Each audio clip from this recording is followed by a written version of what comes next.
నమస్కారం. డిడి యాదగిరి ప్రత్యేక కార్యక్రమానికి స్వాగతం. నేను సునీల్ చెరుకూరి.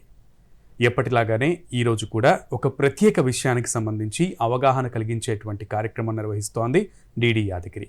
అదే దిశ, అంటే designing innovative solutions for holistic way or access to justice. ఈ యొక్క దిశ కార్యక్రమంలో ముఖ్య ఉద్దేశం ఏంటంటే లీగల్ అవేర్నెస్ ప్రోగ్రామ్ని, కాన్సెప్ట్ని ఇక్కడికి పొందుపరచడం జరిగింది. ముఖ్యంగా ఎవరైతే వారి యొక్క హక్కుల పట్ల అవగాహన కలిగి ఉండరో వాళ్ళకి ప్రధానంగా అవగాహన కల్పించేటువంటి ఉద్దేశంతో ఈ కార్యక్రమాన్ని నిర్వహించడం జరుగుతోంది. సో ఈ ముఖ్య ఉద్దేశానికి గల కారణం ఏంటంటే సమాజంలో అనేకమైనటువంటి వ్యక్తులు, అనేక వర్గాల ప్రజలు, అలాగే అనేక వయసుల వారు ఇబ్బందులు పడుతున్నటువంటి రీత్యా వారి యొక్క హక్కులను వాళ్ళకి మరొకసారి తెలియజేసేటువంటి ఉద్దేశంతో ఈ కార్యక్రమం నిర్వహిస్తున్నాం. ఈరోజు ఈ ప్రత్యేక కార్యక్రమంలో మనతో పాటు ప్రజ్ఞా భారతి ఎన్జిఓస్ చైర్మన్, గొప్ప వ్యక్తి, పద్మశ్రీ డాక్టర్ హనుమాన్ చౌదరి గారు త్రిపురనేని మనతో పాటు అందుబాటులో ఉన్నారు. త్రిపురనేని హనుమాన్ చౌదరి గారు, స్వాగతం. నమస్కారం అండి. అండ్ మరొక వార్త మనకి అందుబాటులో ఉన్నారు. ఆయనే తుమ్మూరు విజయభాస్కర్ రెడ్డి గారు మనకు అందుబాటులో ఉన్నారు. Sir, welcome. నమస్కారం. ముందుగా హనుమాన్ చౌదరి సార్, భారతదేశంలో వయోవృద్ధుల సంఖ్య పెరుగుతూ వస్తోంది. అలాగే వాళ్ళ వయసు పెరుగుతున్న కొద్దీ వారికి ఉన్నటువంటి సమస్యలు కూడా అధికమవుతున్న రీత్యా న్యాయ వ్యవస్థ కొన్ని ఆర్టికల్స్ని, అలాగే కొన్ని యాక్ట్స్ని తీసుకొచ్చింది, అలాగే ఆర్టికల్స్ని పొందుపరిచింది. అండ్ ప్రభుత్వాలు కూడా కొన్ని సంక్షేమ కార్యక్రమాలను వాళ్ళకి అమలుపరుస్తున్నటువంటి పరిస్థితి ఉంది. వీటి గురించి కొంచెం కూలంకషంగా. ప్రస్తుతం భారతదేశంలో 70 ఏళ్ళ వరకు కూడా సగటున వ్యక్తులు జీవిస్తున్నారు. ప్రపంచంలో ఆ వయసు 73 సంవత్సరాలు. జపాన్లో స్త్రీలు 87.5 సంవత్సరాలు బతుకుతున్నారు సగటున. పురుషులు 85 సంవత్సరాలు బతుకుతున్నారు. చూసుకోండి, ఎక్కడ 32 ఏళ్ళు, ఎక్కడ 70 ఏళ్ళు, ఎక్కడ 85 ఏళ్ళు. ప్రస్తుతం భారతదేశంలో 60 ఏళ్ళు మించిన వాళ్ళు 11% మంది ఉన్నారు. ఈ శాతం దాదాపు 30% అయిపోతుందని ఒక 2050 సంవత్సరానికి అంత పెరుగుతుంది అన్నమాట అండి. అంతమంది పెరుగుతుంటే, వయసు పెరుగుతుంటే వారి యొక్క ఆరోగ్యాన్ని గురించి, వారి యొక్క మనశ్శాంతిని గురించి, చివరికి పోషణ గురించి ఆలోచించేటువంటి సమస్య, ఉత్పన్నమవుతున్నటువంటి సమస్య జటిలం అవుతుంది సంవత్సరానికి కూడా అనమాట అండి. దీని అంతా కూడా కారణం ఏమిటంటే అన్డివైడెడ్ ఫ్యామిలీ ఉండేది. అవును, గ్రామాల్లో ఉండేవారు. గ్రామాల్లో ఉండటం వలన, ఉమ్మడి కుటుంబం కూడా ఉండటం వలన పెద్దవాళ్ళని గురించి పెద్ద సమస్య ఉండేది కాదు. కుటుంబ సభ్యుల వారి యొక్క బాగోగులు చూస్తూ ఉండేవారు. ఈనాడు నాగరీకరణ జరిగిపోతుంది. 40 ఏళ్ళలో 15% మాత్రం నగరాల్లో ఉండేవాళ్ళు భారతదేశంలో. ఇప్పుడు 35% వచ్చింది. ఉద్యోగాల కోసం, ఆజీవిక కోసం, అంటే పోషణార్థమై పట్టణానికి వస్తున్నారు. పెద్దలు గ్రామాల్లోనే ఉంటున్నారు. కాబట్టి వారి యొక్క బాగోగులు చూసేది ఎవరు అనే సమస్య వస్తుంది. వయసు పెరిగిన కొద్దికి కూడాను ఆరోగ్యం కూడా తగ్గిపోతూ ఉంటుంది. కాబట్టి ఆ మందులు, ఆ జ్వరాలు, వాటి గురించి పట్టించుకునే వాళ్ళు ఎవరు, వారికి శుశ్రూత ఎవరు చేస్తారు, ఇటువంటి సమస్యలన్నీ కూడా ఉత్పన్నం అవుతున్నాయి అన్నమాట. ఇప్పుడు చట్టాలు అని అనుకుంటున్నారు మీరు. చట్టాలు మన చుట్టాలు కాదు. భారతీయ న్యాయ వ్యవస్థలో ఒకసారి కనుక కేసు వేసినట్లయితే అది చిన్న కోర్టు నుంచి హైకోర్టుకి వెళ్ళి, హైకోర్టు నుంచి సుప్రీంకోర్టుకి వెళ్తుంది. దీనికి ఉదాహరణకి షాబానో కేసే వేరు. షాబానో ఒక వృద్ధురాలు తన బిడ్డల్ని భర్త విడాకులు చేసి వదిలిపెట్టేశాడు. ఇందోర్లో పోషణ కోసం అప్లై చేస్తే హైకోర్టులో తీర్పు రావడానికి 10 ఏళ్ళు పట్టింది. దాని మీద వదిలిపెట్టేసినటువంటి భర్త సుప్రీంకోర్టుకి వెళ్ళి నేను ఇవ్వను అంటే ఇంకొక 5 ఏళ్ళు పట్టింది, 15 ఏళ్ళు పట్టింది. 2 పిల్లలు పోషించడం అంటే ఎంత కష్టమో చూడండి అనమాట. అందుకని చట్టాలు వల్ల ఉపశమనం జరగవచ్చు, కానీ అది తత్కాల్, అంటే ఎప్పుడు మనకి అవసరం ఉందో అప్పుడే దాని యొక్క తీర్పు రావటం లేదు. కాబట్టి వృద్ధుల యొక్క సమస్యలని సమాజం కూడా పట్టించుకోవాలి. మార్పులు వస్తున్నాయి. మార్పులు వచ్చినప్పుడు వృద్ధులు కూడా, అరే మనం వయోవృద్ధులు అయినట్టయితే ఎటువంటి సమస్యలు ఉంటాయి, ఈ సమస్యని మనం పిల్లల మీద ఆధారపడతామా, లేకపోతే మనం కూడా ఆ జటిలత్వాన్ని తగ్గించుకోగలమా అనేది ఇప్పుడు ఇన్సూరెన్స్ కంపెనీలు ఉన్నాయి. ఆలోచించుకొని ఉదాహరణకి నేనే 40 లక్షల రూపాయలు పర్మనెంట్గా దాంట్లో పెడితే వాళ్ళు ఏమని చెప్పారంటే మీకు ఫలానా వయసు వచ్చేటప్పుడు యాన్యుటీ వస్తుంది, ఇంత వస్తుంది అని అన్నారు. కాబట్టి డబ్బు మూలంగా సమస్యలు లేకుండా ఉండాలంటే ముందే ఆలోచించుకోండి. మీరు ఎప్పుడైతే గడిస్తున్నారో అంటే ఉపాధి ఉందో లేకపోతే ఇంకేదైనా ఉందో ఆ ఆదాయం బాగా మీకు ఉన్నప్పుడు ఆదాయాన్ని దాచుకొని ఒక లంసం కనుక ఇన్సూరెన్స్ చేసుకున్నట్టయితే ఈ ఆర్థిక సమస్య అనేది ఉండదు పెద్దవాళ్ళైనప్పుడు. ఇక ఆరోగ్యం గీరోగ్యాలు ఇవన్నీ ఉంటాయంటే మరి మానసికంగా వీటన్నిటికీ కూడా కావాల్సింది ఏంటంటే నాగరికత జరుగుతూ ఉండటం వలన మనకి ఓల్డ్ ఏజ్ హోమ్స్ రావడం చాలా అవసరం. అంటే పెద్దవాళ్ళందరికీ కూడాను ఓల్డ్ ఏజ్ విలేజ్ కూడా ఉండొచ్చు అనమాట అండి. అక్కడ పెద్దవాళ్ళకి కావాల్సినటువంటి సౌకర్యాలన్నీ అంటే 10 మందితో కలిసి ఉండటం, భజన చేసుకోవటం, ప్రసంగాలను వింటూ ఉండటం, తగినటువంటి వ్యాయామం చేయటం, యోగా అటువంటి అభ్యాసం చేయటం, వీటి వల్ల మనోవికాసానికి దెబ్బ తగలకుండా ఉంటుందన్నమాట అండి. రైట్. కాబట్టి ఇవన్నీ కూడా ఆలోచించుకున్నట్లయితే సమస్య యొక్క జటిలత తగ్గిపోతుంది. అందుకని ఆలోచించడం చాలా చాలా అవసరం అనమాట అండి. ముఖ్యంగా విజయభాస్కర్ రెడ్డి గారు the justice delayed is denied అని అన్నారు. ఎందుకని చెప్పానంటే రాను రాను పోను ఈ యొక్క ఏదైతే భారతదేశంలో ఒక నానుడు ఉందో the justice delayed is denied అనేటువంటిది భారతదేశ న్యాయ వ్యవస్థ మార్చుకుంటుందంటారు? తప్పకుండా అండి, చాలా మంచి ప్రశ్న వేశారు మీరు. Justice delayed is justice denied. మన తెలుగులో ఒక సామెత ఉంది, ఆలస్యం అమృతం విషం అని చెప్పేసి. ఇప్పుడు మనకి ఇన్స్టెంట్గా ఒక తీర్పు రావాలి అని అంటే మన చట్టాల్లో పూర్తిగా అంటే ఇప్పుడు ఏంటంటే మన సిపిసి కానీ సిఆర్పిసి కానీ ఏదైతే మనం చట్టాలు తీసుకుంటామో ఆ చట్టాల్లో ఏదైతే ప్రొసీజర్ ఉందో అది మనం అవాయిడ్ చేయలేం. అవాయిడ్ చేయకుండా తీర్పు ఇవ్వడం అనేది చాలా చాలా కష్టం అనమాట. అందుకని చెప్పేసి ముఖ్యంగా ఈ తల్లిదండ్రుల మరియు వయోవృద్ధుల చట్టం 2007లో రావడం జరిగింది. దాని లోపల ఈ ప్రొసీజర్ అంతా కూడా తీసేయడం జరిగిందండి. ఇది పూర్తిగా కూడా న్యాయ వ్యవస్థని తప్పించి ఆర్డీఓ గారికి అంటే రెవెన్యూ డివిజనల్ ఆఫీసర్ గారికి ఇవ్వటం జరిగింది. తర్వాత ఏంటంటే వారు ఎవరైతే ఇబ్బంది పడుతున్నారో వారు ఈ చట్టం అంటే ఈ సివిల్ కోర్ట్స్కి వీటికి వెళ్ళకుండా ఇందాక మన హనుమాన్ చౌదరి గారు చెప్పినట్టుగా ఇప్పుడు షాబానా కేసు లోపల వాళ్ళకి 15 ఏళ్ళు 20 ఏళ్ళు పట్టినప్పుడు మరి అప్పటికి ఈ కేసు ఎవరైతే వేసి ఉంటారో వాళ్ళు కూడా చనిపోయే పరిస్థితి ఉంటుంది చాలా కేసులలో. మరి ఇప్పుడు ఆ కేసు తెలియ వరకు వీళ్ళు ఎక్కడ తినాలి, ఎక్కడ ఉండాలి, ఏం చేయాలి, ఈ క్వశ్చన్ తలెత్తింది. అందుకని చెప్పేసి అనేక వృద్ధ సంక్షేమ సంఘాలు మన భారత ప్రభుత్వం వారిని కోరగా ఈ చట్టం తీసుకురావడం జరిగింది 2007 లోపల. ఈ చట్టం లోపల ఏంటంటే త్వరితగతిన వారికి రిలీఫ్ పొందడానికి అవకాశం ఉంటుంది. వాళ్ళు ఏంటంటే వాళ్ళు ఏదైనా సమస్య వచ్చినప్పుడు వాళ్ళకి మెయింటెనెన్స్ కానీ వాళ్ళ యొక్క సంక్షేమం కానీ ఇది కానీ కావాల్సి వచ్చినప్పుడు వాళ్ళు ఎవరైతే వారి మీద ఆధారపడి ఉంటారో అంటే వారి ఆస్తి ఎవరికైతే చెందుతుందో వారి ఆస్తి తర్వాత వారి యొక్క బాగోగులు ఎవరైతే చూసుకుంటారో వారికి పూర్తిగా వీళ్ళు సహకరించాల్సి ఉంటుంది అనమాట. అందుకని చెప్పేసి ఈ చట్టాన్ని ముఖ్యంగా అంటే తల్లిదండ్రుల మరియు వయోవృద్ధుల చట్టం అన్నారు అన్నమాట. కేవలం వయోవృద్ధుల చట్టంగా తల్లిదండ్రుల వయోవృద్ధుల చట్టం అనమాట. తల్లిదండ్రులు అంటే మనం బేసికల్ గా 40 ఏళ్ల నుంచి 30 అంటే తల్లిదండ్రులు అవగానే పిల్లల మీద కేసు వేయడానికి ఉండదండి. పిల్లలు వాళ్ళు మేజర్స్ అయి ఉండాలి. తర్వాత ఏంటంటే వాళ్ళు పూర్తిగా సంపాదన పరులై ఉండాలి. తర్వాత వాళ్ళ కాళ్ళ మీద వాళ్ళు నిలబడుతూ ఉన్నప్పుడు వాళ్ళ యొక్క దీని మీద చేయడానికి అవకాశం వాళ్ళ పిల్లల మీద కేసు వేసి ఆ పోషణ పొందే అవకాశం అధికారము ఈ చట్ట ప్రకారం కలిగి ఉంటారు. ప్రధానంగా అర్బనైజేషన్ పెరిగిపోతుంది, వృద్ధుల అనాథలుగా మిగిలిపోతున్నటువంటి పరిస్థితి పల్లెటూరులో.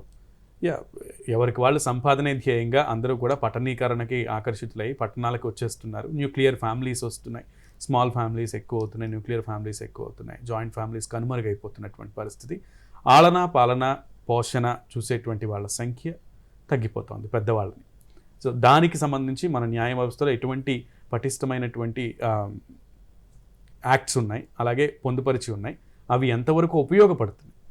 పట్టణీకరణ రోజు రోజుకి పెరిగిపోతుంది. దాంతో జనాభా అంతా కూడా పల్లెటూరు నుంచి పట్టణాలకు రావడం జరుగుతుంది. వచ్చేటప్పుడు ఇదివరకు ఏంటంటే డివిజన్ ఆఫ్ లేబర్ ఉండేది ప్రతి కుటుంబంలో కూడా. అంటే పెద్దవాళ్ళు ఇంటి దగ్గర ఉన్నప్పుడు చిన్నపిల్లలు ఏం చేయాలి ఏంటనేది చూసేవారు. తర్వాత చిన్నపిల్లలు ఇంటి దగ్గర ఉన్నప్పుడు వాళ్ళ ఆలనా పాలన చూసేవాడు. అలా డివిజన్ ఆఫ్ లేబర్ ప్రతి ఇంట్లోనే ఉండేది. ఏదైనా సమస్య వచ్చినా కూడా వాళ్ళు పరిష్కారం చేసుకునేవారు. అయితే ఇక్కడ పర్టికులర్గా ఏదైతే ఈ వయోవృద్ధుల చట్టం అనేది ఒక రకంగా వరం లాంటిదనే చెప్పవచ్చు. ఎవరికి ముఖ్యంగా ఎవరైతే ఇబ్బంది పడుతున్నారో వారికి. అయితే ఈ పట్టణీకరణ దీని ప్రభావం చాలా ఉంది. ఇప్పుడు ఇద్దరు కూడా ఉద్యోగాలు చేస్తే కానీ కుటుంబం నడవని పరిస్థితి. ఇందాక మీరు అన్నట్టుగా న్యూక్లియర్ ఫ్యామిలీస్ వచ్చేసాయి, ప్రతి చోట కూడా అవి రాజ్యం వెళ్తున్నాయి. తర్వాత ఏంటంటే ఏదైనా సమస్య వచ్చినప్పుడు ఎక్కడికి వెళ్ళాలి ఏంటి అనేది వాళ్ళకి తెలియని పరిస్థితి.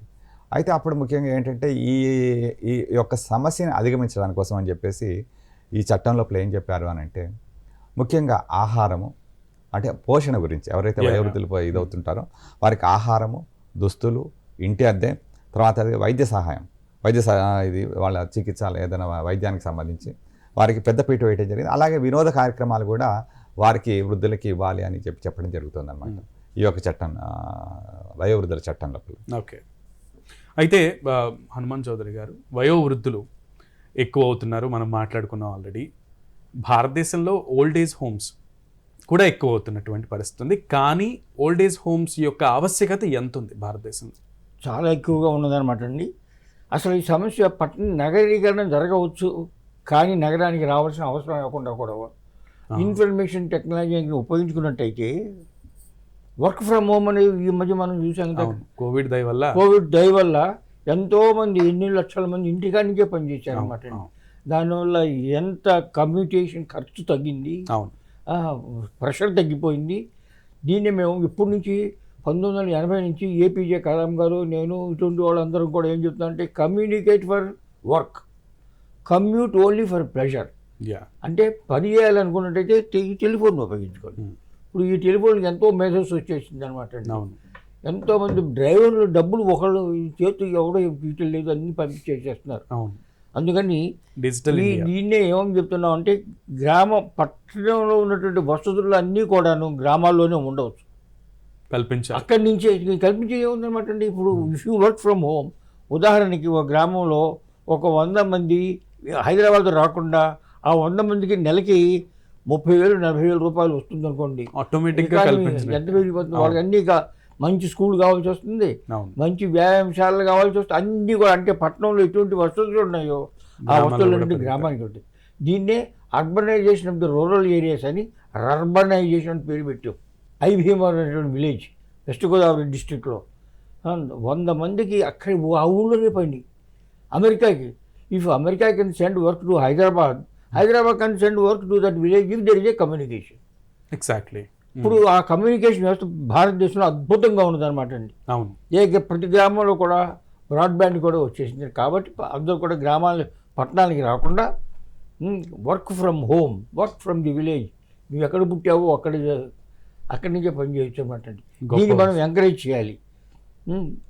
ఇది ఎంకరేజ్ చేసినట్టయితే వృద్ధులు వాళ్ళ సంవత్సరం వాళ్ళ బిడ్డలతోనే వాళ్ళ గ్రామంలోనే ఉంటారు. కాబట్టి ఈ సమస్య యొక్క జటిలత్వం తగ్గిపోతుంది అనమాట. ఈ ఓల్డ్ ఏజ్ హోమ్స్ ఎక్కువగా ఉండాలి, దీనికి ప్రభుత్వం సహకరించాలి. అంటే స్థలం ఇవ్వటం, అంటే సైట్ ఇవ్వటం అనమాట. అలాగే కొన్ని రాయితీలు కూడా ఇచ్చినట్టయితే, ఇప్పుడు హైదరాబాద్లో ఒక ఓల్డ్ ఏజ్ హోమ్ నడుస్తుంది, అద్భుతంగా డిజైన్ చేశారనమాట. దాన్ని చక్కగా నడుస్తుంది. కాబట్టి అటువంటి ఎక్కువగా రావాలన్నమాట. దానికి ప్రభుత్వం యొక్క సహకారం, ఎంకరేజ్మెంట్ ఉన్నట్టయితే చాలా బాగుంటుంది. రెడ్డి గారు, ఎందుకంటే సమస్య పెరుగుతోంది. మీరు అన్నట్లుగా అర్బనైజేషన్తో నిరాశ్రయులైపోతున్నారు పెద్దవాళ్ళు. ఈ మాట అనకూడదు నాకు తెలియదు, కానీ వాళ్ళని చూసే వాళ్ళు లేక కరువైపోయి వాళ్ళని కావాలని న్యూక్లియర్ ఫ్యామిలీస్ అవ్వడం వల్ల కొంచెం ఒక కొత్త టెక్నాలజీతో లేదా కొత్త మైండ్ సెట్తో ఆలోచించి పెద్దవాళ్ళని మీకు ఇంత పెట్టాలా, మీకు అసలు చేయాలా, మీకు ఆదరణ ఎందుకు అవసరమా అని వదిలేస్తున్న వాళ్ళు చాలామంది ఉన్నారు. ఇప్పుడు వాళ్ళు రోడ్ల మీద జీవిస్తున్న వాళ్ళు కూడా చాలామంది ఉన్నారు. అలాంటి వాళ్ళకి చట్టంలో ఎటువంటి విషయాలని పొందుపరిచారు, ఎటువంటి హక్కులను వాళ్ళకి కల్పించారు, కొంచెం అవగాహన. ముఖ్యంగా ఏంటంటేనండి, వృద్ధాప్యం వారి యొక్క జీవితంలో అందమైన మలుపండి. అది ఎప్పటికీ కాకూడదు, వారికి దుఃఖానికి పిలుపు అనేది ఈ చట్టం చెప్తుంది. అయితే ఇక్కడ ఏంటంటే యాక్చువల్గా ఎవరైతే బాధితులు పీడితులు ఉంటారో వారికి రిలీఫ్ కోసం అని చెప్పేసి చట్ట వ్యవస్థ నుంచి, అంటే న్యాయ వ్యవస్థ నుంచి తప్పించడం జరిగింది. సో వారికి తొందరగా ఇది అవుతుంది. అయితే ఇక్కడ మీరు నాకు అన్నట్టుగా ఎవరికైతే ఇప్పుడు ప్రేమలు, ఆప్యాయతలు ఇవన్నీ కూడా మనము ఇచ్చేయాలి. కాదంటే చట్ట ప్రకారం అవన్నీ కూడా ఇప్పించడం సాధ్యం కాదు. కాకపోతే కనుక ఏంటంటే వాడికి కావాల్సిన లైఫ్, వాడి జీవితం హ్యాపీగా బతకడానికి మెయింటెనెన్స్ కానీ, పోషణ కానీ, మంచి చెడు చూడటానికి మాత్రం చట్టం పనిచేస్తుంది. అయితే ఇక్కడ ముఖ్యంగా ఏంటంటే ఈ చట్టం లోపల ఏం చెప్పింది అని అంటే దాదాపుగా ప్రతి జిల్లాలో కూడా ఒక గవర్నమెంట్ వారే అంటే ప్రభుత్వం వారే ఒక వృద్ధాప్య భవనాలు వృద్ధాశ్రమాలని ఏర్పాటు చేయాలని చెప్పి చట్టం చెప్పింది. ప్రతి జిల్లాలో కూడా ఒకటి కంపల్సరీగా ఉండాలి. ఆ యొక్క జిల్లాలో కంపల్సరీగా ఏదైతే వృద్ధాప్య ఇది ఉంటుందో ఆశ్రమాలు ఉంటాయో దానిపై 150 పడకలు కంపల్సరీగా ఉండాలి. అది రెవెన్యూ వారి ఆధ్వర్యంలో జరగాలి. ముఖ్యంగా ఎవరైతే నా అనేవాళ్ళు లేరో, నాకు ఆస్తి అంటూ లేదు, తర్వాత నాకంటూ వెనకాల కూడా ఎవరు లేరు, నాకు చూసేవాళ్ళు లేరు, అలాంటి వాళ్ళకి ప్రత్యేకంగా అలాంటి ప్లేసెస్ లోపల ఇవ్వాలనేది చట్టం చెప్తుందండి. తర్వాత ముఖ్యంగా ఇంకొకటి ఏంటంటే ఇందాక మీరు అడిగిన దాని ప్రకారము ఎవరైతే వారి పిల్లలకి ఆస్తులు తర్వాత వారికి ఉన్న చరాస్తులు రాసేసినప్పుడు వాళ్ళకి ఇచ్చేసినప్పుడు వాళ్ళు సరిగా చూడని పక్షంలో మళ్ళీ ఈ చట్ట ప్రకారము వారి యొక్క ఆస్తులు బదలాయింపు చేసుకునే అవకాశం ఈ చట్టంలో పొందుపరచడం జరిగిందనమాట. ఇది ఒక పెద్ద వరం అని చెప్పొచ్చు. ఇందాక ఎవరైతే వాళ్ళు నిరాశలు అవుతారో, తర్వాత ఎవరైతే ప్రేమ ఆప్యాయతలకు దూరంగా ఉంటారో, ఎవరైతే వారి యొక్క పోషణని సరిగా చేయరో, తల్లిదండ్రుల పోషణని, వయోవృద్ధుల్ని సరిగా చూడరో, అబాండన్మెంట్ ఎక్కువగా జరుగుతుంది రోజు లోపల వదిలిపెట్టడం అని. అలాంటప్పుడు ముఖ్యంగా వారి యొక్క ఆస్తులు ఎవరికైతే చెందుతాయో, లేదా వారి యొక్క ఆస్తులు ఎవరైతే రాసేసి ఇది చేశారో, అప్పుడు వారి యొక్క ఆస్తులు మరి తిరిగి పొందే చట్టం గొప్ప ఒక్క వరం లాంటిది అనమాట. ఇది ఒక విషయం రైట్ ఒకటి యాక్చువల్గా ట్రాన్స్ఫర్ చేశారా, చేయలేదు.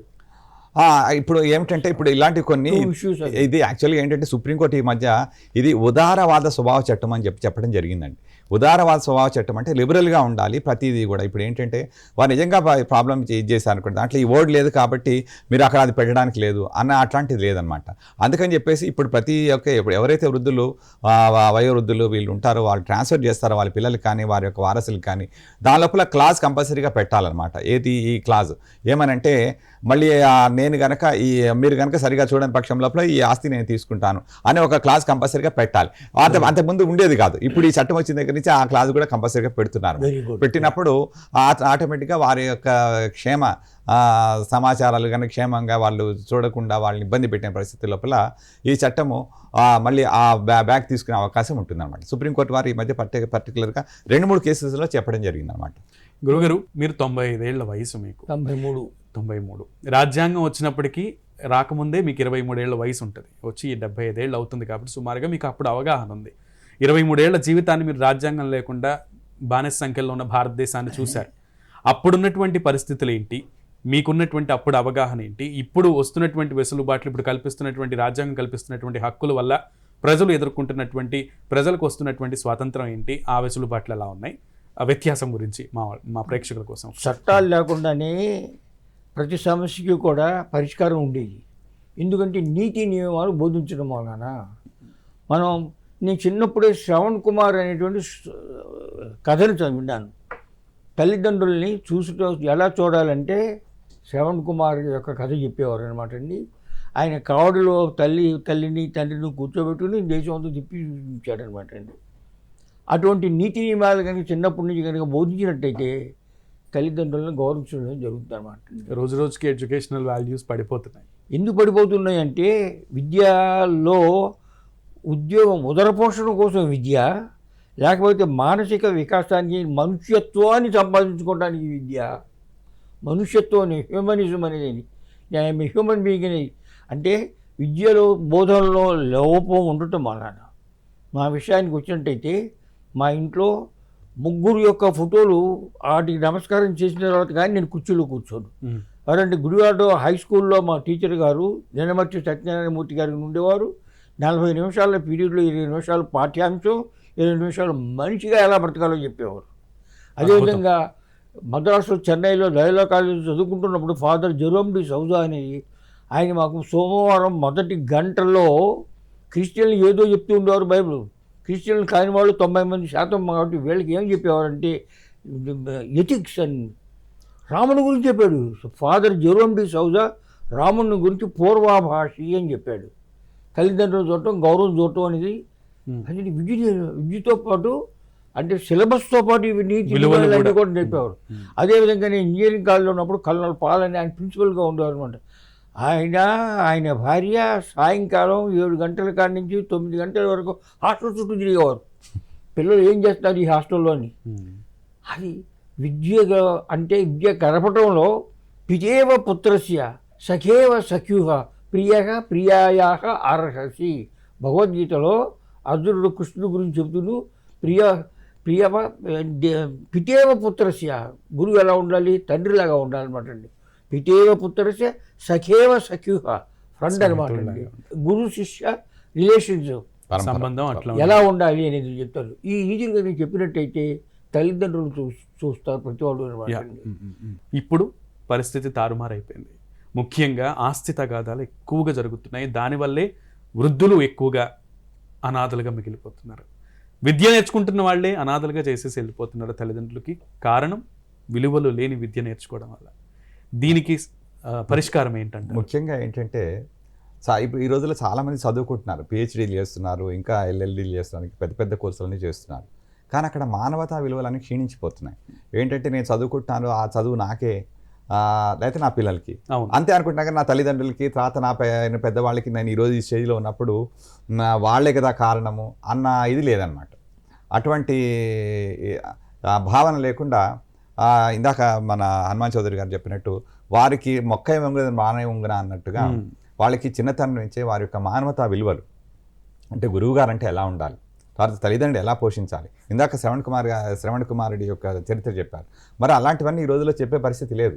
అలాంటివి తెలుసుకునే ఇది కూడా లేదు వాళ్ళకి. నేను పిహెచ్డీ చేశానా, నేను పీజీ చేశానా, నేను ఇది డిగ్రీ చేశానా, ఇదే తప్పించేసి దానికి తగ్గట్టుగా వారి యొక్క మానవతా విలువలు, తర్వాత మన సమాజంలో మనం ఎలా బతకాలి, తర్వాత సమాజంలో బతుకుతున్నప్పుడు ప్రతి ఒక్కరికి కూడా మన రాజ్యాంగం అనేకమైన హక్కులు, చట్టాలు, బాధ్యతలు ఇవన్నీ కూడా కల్పించడం జరిగిందండి.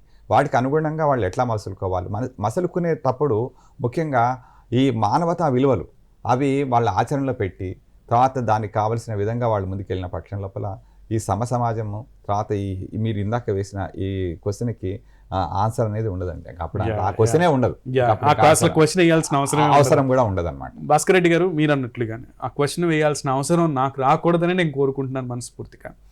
కాకపోతే ఇటువంటి పరిస్థితుల రీత్యా ఇప్పుడు ఏవైతే నేను మాట్లాడానో వాళ్ళకి సంబంధించి చదువుకుంటున్న వాళ్ళనే పేరెంట్స్ని ఇలా వదిలేసి వెళ్ళిపోతున్నారు. వాళ్ళని బాగా దాడులు చేస్తున్నారు, వాళ్ళ మీద మనోవేదనకు గురి చేయడమే కాకుండా మానసిక దాడులతో పాటు భౌతిక దాడులు కూడా జరుగుతున్నాయి. అటువంటి సమయాల్లో వాళ్ళ రక్షణ కొరకు వాళ్ళు ప్రాథమికంగా అప్రోచ్ అవ్వాల్సింది ఏంటి? ఎవరిని అంటే పోలీసులు కాకుండా ఇంకేదైనా మార్గం ఉందా? ఇప్పుడు స్వచ్ఛంద సంస్థలు వారికి గురించి కూడా ఇప్పుడు ఏంటంటే ఇప్పుడు డిస్ట్రిక్ట్ లీగల్ సర్వీస్ అథారిటీ వాళ్ళు, తర్వాత NALSA national legal service authority వాళ్ళు ప్రత్యేకంగా కార్యక్రమాలు చేపట్టడం జరుగుతుంది. ముఖ్యంగా పారాలీగల్ వాలంటీర్స్కి ఈ యొక్క దీని లోపల ప్రత్యేకంగా వాళ్ళకి శిక్షణ ఇవ్వడం జరుగుతుంది అనమాట. ముఖ్యంగా అలాంటిది ఏదైనా సంఘటన జరిగినప్పుడు, ముఖ్యంగా వీరి దృష్టికి తీసుకొచ్చినప్పుడు, న్యాయ సేవా అధికార సంస్థ వారి దృష్టికి తీసుకొచ్చినప్పుడు వారు ప్రత్యేకమైన చర్యలు తీసుకొని వారి యొక్క ప్రాబ్లం సాల్వ్ చేయడానికి ఇరు పార్టీలను పిలిపించి మాట్లాడి వారి మధ్యలో ఒక సయోధ్య కుదిర్చి, ఎందుకంటే చట్టాలు, శిక్షలు ఇవన్నీ ఒక ఎత్తు. ఇప్పుడు శిక్షలు ప్రతిదానికి ఉంటుంది, ఆ శిక్షలు అదంతా అదో ఇది. కానీ వాళ్ళ మార్పు రావాలి అని అంటే ముఖ్యంగా ఈ న్యాయ సేవాధికార సంస్థ యొక్క పాత్ర చాలా ఉందండి. వాళ్ళు చాలా కీలకం, చాలా ఉంది. వాళ్ళు చాలా ప్రాబ్లమ్స్ కూడా సాల్వ్ చేస్తున్నారు ఈ మధ్య రీసెంట్గా మన సిటీ సివిల్ కోర్టు దగ్గర ఒక అతన్ని వాళ్ళ అబ్బాయి తీసుకొచ్చి వదిలిపెట్టిపోయాడు. 15 రోజుల నుంచి 20 రోజుల నుంచి అతను అక్కడే ఉంటున్నాడు. 1, 2 అన్నీ అక్కడే జరిగిపోతున్నాయి. ఎవరైనా వస్తే పెడితే తింటున్నాడు, లేదు ఎవరు పట్టించుకోవట్లేదు. ఒక రీసెంట్గా హైకోర్టు జడ్జి గారు ఒక ఆయన అటు పోతూ చూసి ఇమీడియట్గా లీగల్ సర్వీస్ అథారిటీ వాళ్ళకి ఫోన్ చేస్తే వారు పిలిచి వాళ్ళు అతను తీసుకొచ్చి అంతా క్లీన్ చేయించి అంతా చేసి వారికి ఇప్పించి వాళ్ళతో మాట్లాడి వారి లోపలికి ఎందుకు ఇట్లా వదిలిపెట్టారు ఏంటి అని చెప్పి తెలుసుకొని వారి యొక్క ప్రాబ్లం అంతా సాల్వ్ చేసి వాళ్ళని కూర్చోబెట్టి చేశారు. అది న్యాయ వ్యవస్థలో లేదండి, కానీ డీలర్స్ వాళ్ళు చేయొచ్చు అనమాట. న్యాయ వ్యవస్థలో అట్లాంటివి చేయడానికి అవకాశం ఉండదు. చౌదరి గారు, ఈ ఫ్రీడమ్ ఆఫ్ ఎక్స్ప్రెషన్, ఫ్రీడమ్ అలాగే మోడర్నైజేషన్ ఇవన్నీ పాశ్చాత్య దేశాల నుంచి మనం అడాప్ట్ చేసుకుంటున్నాం. దీనికి ఇదే ప్రధాన కారణం అని చెప్పవచ్చా? ఎందుకంటే అతి ఎక్కువ స్వాతంత్రం కోరుకుంటున్నటువంటి న్యూక్లియర్ ఫ్యామిలీస్ కోరుకుంటున్నదే అది కదా. స్వాతంత్రం కోసమే కదా మ్యాక్సిమం న్యూక్లియర్ ఫ్యామిలీస్గా ఏర్పడుతున్నారు. పెద్దవాళ్ళ దగ్గర ఇమడలేక పెద్దవాళ్ళ ఒక పేరు పెట్టేస్తున్నారు చాదస్తం అని. వాళ్ళు కొన్ని నియమ నిబంధనలు పెడుతుంటే వాటిని చాదస్తం అనో, లేదంటే వాళ్ళు ఈ జనరేషన్కి తగిన వాళ్ళు కాదనో, మా అలవాట్లకి కట్టుబాట్లకి సరితోగట్లేదనో, లేదా వాళ్ళు వెనకబడిపోయారనో, ఇట్లా కొన్ని రీజన్స్ చెప్ చేస్తున్నారు. దీనికి ఫుల్ స్టాప్ ఎప్పుడు పడుతుంది? ఏమండి, విలువ లేని విద్య మొట్టమొదటి కారణం అనమాట. ఊరిని ఉదర పోషణ కోసం పనికొచ్చేటువంటి విద్య, అది కాకుండా ఈ కోచింగ్ క్లాసెస్ అని పెట్టారు చూసారు, ఐఏఎస్ ఐపీఎస్ అనేటువంటి వాళ్ళకి పరీక్ష రాయటానికి ఉన్నట్టు పెరుగుతుంది, కానీ సమస్యని విశ్లేషించి పరిష్కార మార్గానికి తీసుకోవడం అనేది తెలియట్లేదు అనమాట అండి. విలువలు అలా నశించిపోతుంది. ఇంకొక విషయం చెప్తాను.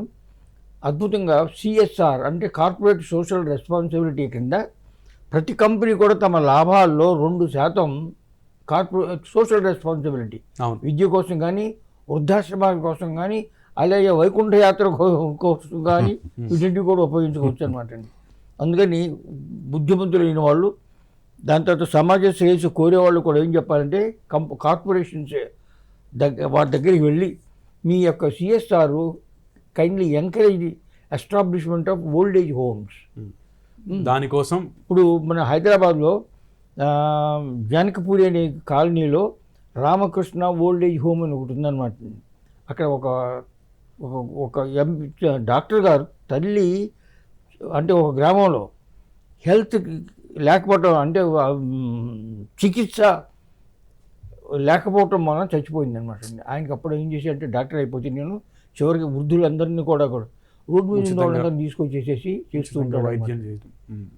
అటువంటి వాటికి సంస్కరణలు అనేవి ప్రధానంగా కావాలి సమాజంలో. అందులోనూ సేవే పరమావధంగా పనిచేసేటువంటి రోజులు ప్రజలు ముందుకు వస్తే వాళ్ళ విద్యని ఉదర పోషణానికి కాకుండా, గురువు గారు చెప్పినట్లుగా ఉదర పోషణానికి కాకుండా మానవతా విలువలను ఇనుమడింపజేసుకునేలాగా వాళ్ళు విద్యను నేర్చుకుంటే గనక సమాజం స్థాపనతో పాటు ఈ భేషజాలు అనేవి లేకుండా అందరినీ సమానంగా చూసేటువంటి రోజులు ముందు రావాలని మనస్ఫూర్తిగా కోరుకుంటున్నాను. ఈ ప్రత్యేక చర్చా కార్యక్రమంలో ఇంత సమయాన్ని మాకు కేటాయించి మా ప్రేక్షకులకి విలువైన సమాచారాన్ని అందించినందుకు ముఖ్యంగా పెద్దలు హనుమాన్ చౌదరి గారికి ప్రత్యేకమైన ధన్యవాదాలు. అలాగే విజయభాస్కర్ రెడ్డి గారు, మీకు కూడా ప్రత్యేకమైన ధన్యవాదాలు. మరొక ప్రత్యేకమైనటువంటి కార్యక్రమంలో మళ్ళీ కలుద్దాం. అంతవరకు చూస్తూనే ఉండండి డిడి యాదగిరి. నమస్తే.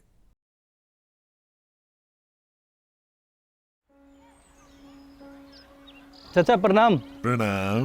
चाचा ड्यूटी जा रहे हैं, बिटिया का ध्यान रखिएगा। ठीक है, कोई बात नहीं। आपकी बेटी हमारी बेटी। जाओ बिटिया।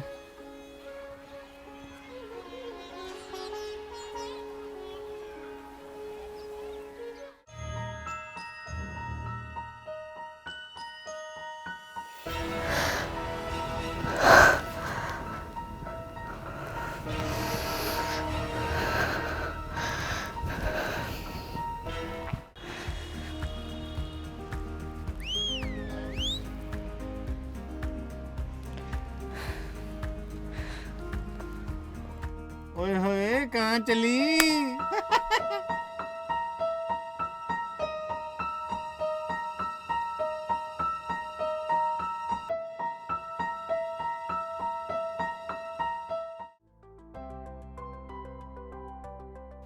मेरा नाम गीता है। मैं छेड़छाड़ से परेशान हूँ, मेरी मदद कीजिए। भारत में कई ऐसे कानून हैं जो महिलाओं एवं बच्चों के सशक्तिकरण एवं संरक्षण के लिए बनाए गए हैं। अगर आपको और सहायता की जरूरत है तो कानूनी सलाह के लिए लीगल एडवाइस को चुनें और कोर्ट में वकील के प्रतिनिधित्व के लिए लीगल असिस्टेंस पर क्लिक करें। अगर आपको अब भी किसी मानवीय सहायता की जरूरत है तो आप हमारे इस टेली फैसिलिटेशन सर्विस के तहत IVRS बेस्ड हेल्पलाइन सॉल्यूशन को चुन सकती हैं। इसके लिए आप 14454 डायल करें। धन्यवाद।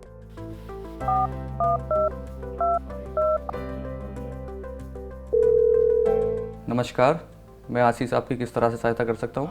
मेरा नाम गीता है। मैं छेड़छाड़ से बहुत परेशान हूँ, मेरी मदद कीजिए। आपके मामले को देखते हुए आपकी बात अपने काउंसलर से कराता हूँ। आप अपनी बात इनसे खुलकर कहिए, इससे आप अपने आप में आत्मविश्वास महसूस करेंगी। इसके पश्चात मैं आपको लॉयर से कनेक्ट करा दूंगा।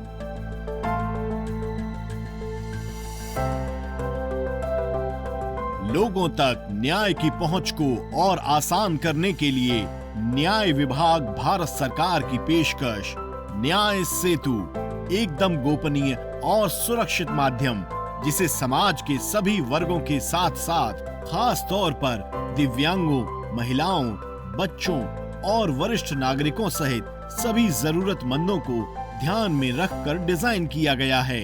न्याय सेतु, एक ऐसा प्लेटफॉर्म जहां कानूनी जानकारी, टेली लॉ और न्याय बंधु की सभी सेवाओं का है समागम।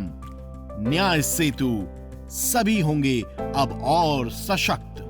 न्याय पाने की राह अब होगी आसान।